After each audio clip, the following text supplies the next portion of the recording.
জলবায়ু তহবিলে অর্থের শৃঙ্খলা নিশ্চিত করতে বাংলাদেশ জলবায়ু উন্নয়ন অংশীদারিত্ব গঠন করা হয়েছে বলে জানালেন বন, পরিবেশ ও জলবায়ু বিষয়ক মন্ত্রী সাবের হোসেন চৌধুরী। তিনি বলেন, এই প্ল্যাটফর্মের মাধ্যমে জলবায়ু পরিবর্তন মোকাবেলায় প্রয়োজনীয় অর্থ জোগাড় করা সহজ হবে। প্রধানমন্ত্রীর মুখ্য সচিব বলেন, জলবায়ুর প্রভাব মোকাবেলায় প্রযুক্তিগত সহায়তা দেবে সরকার। হাবিব রহমান জানাচ্ছেন আরো। এই ঈদে দেশ জুড়ে কেনাকাটার ফুর্তি হবে শুধু বিকাশে, সাথে discount coupon, instant cashback.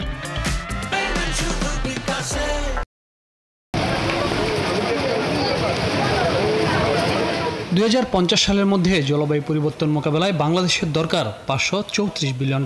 Bangladesh delta plan বাবদ 47 বিলিয়ন, ন্যাশনাল অ্যাডাপ্টেশন প্ল্যান বাবদ 230 billion, Mujib climate prosperity plan বাবদ 90 বিলিয়ন আর ন্যাশনাল ডিটারমাইন্ড কন্ট্রিবিউশন বাস্তবায়নের দরকার $176 বিলিয়ন। উন্নয়ন সংস্থাগুলো বিচ্ছিন্নভাবে নানা প্রতিষ্ঠানকে জলবায়ুর প্রভাব মোকাবেলায় অর্থ দিয়ে আসছে। এক্ষেত্রে কোনো শৃঙ্খলা না থাকায় সেই অর্থ কাজে লাগছে না। উন্নয়ন সংস্থার প্রতিনিধিদের নিয়ে এই সেমিনারে বন, পরিবেশ ও জলবায়ু বিষয়ক মন্ত্রী বলেন, সরকারের সাথে উন্নয়ন অংশীদারদের সম্পর্ক আরও শক্তিশালী করতে হবে। এই প্ল্যাটফর্ম জলবায়ুর অর্থ পেতে ভূমিকা রাখবে। জলবায়ু পরিবর্তন মোকাবেলা করতে হলে বাংলাদেশের যে পরিমাণ অর্থ দরকার তা আদায় করা বড় চ্যালেঞ্জ। বিভিন্ন উন্নয়ন সংস্থা বিভিন্ন প্রতিষ্ঠানকে বিচ্ছিন্নভাবে অর্থ প্রদান করছে, কিন্তু এই অর্থ যাতে একটি নির্দিষ্ট চ্যানেলের মাধ্যমে আসে তার জন্যই বাংলাদেশ জলবায়ু উন্নয়ন পার্টনারশিপ করা হচ্ছে। বিভিন্ন মন্ত্রণালয় ও বেসরকারি সংস্থা সহ 4টি বিভাগে কাজ করবে বাংলাদেশ ক্লাইমেট উন্নয়ন পার্টনারশিপ। প্রধানমন্ত্রীর মুখ্য সচিব এম তোফাজ্জল হোসেন মিয়া বলেন, জলবায়ুর প্রভাবে দেশে প্রাকৃতিক দুর্যোগ বাড়ছে।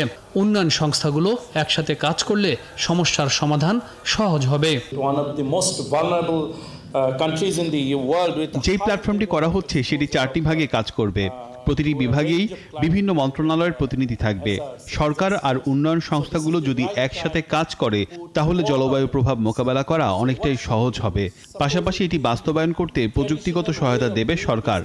ঢাকায় 22 এপ্রিল থেকে 4 দিনব্যাপী ন্যাপ এক্সপো অনুষ্ঠিত হবে। সরকারি ও বেসরকারি উন্নয়ন সহযোগী অংশীদারিত্বে ন্যাপ এক্সপো সফল করার আহ্বান জানান বক্তারা। Plan is not very visible in terms of Habib Rahman, 71, Dhaka.